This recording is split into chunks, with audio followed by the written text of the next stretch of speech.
کیا آپ جانتے ہیں کہ کائنات کی وہ کون سی واحد عبادت ہے جو انسان ہی نہیں بلکہ خود اللہ تعالیٰ اور اس کے فرشتے بھی کرتے ہیں؟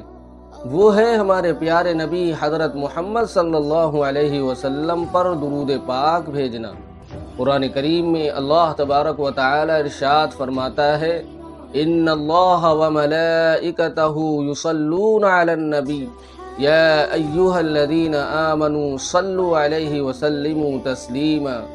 بے شک اللہ اور اس کے فرشتے نبی پر درود بھیجتے ہیں، اے ایمان والو تم بھی ان پر خوب درود و سلام بھیجا کرو۔ یہ اتنی عظیم عبادت ہے جس کا حکم خود خدا نے دیا ہے۔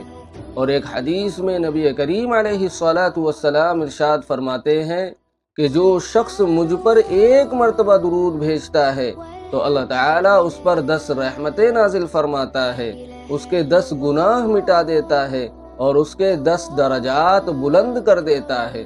1 منٹ کا یہ عمل آپ کی دنیا اور آخرت دونوں بدل سکتا ہے۔ اس لیے ہمیں اپنی زبان کو ہمیشہ درود پاک سے تر رکھنا چاہیے تاکہ ہماری زندگی بھی سنور جائے اور ہماری آخرت بھی بہتر ہو جائے۔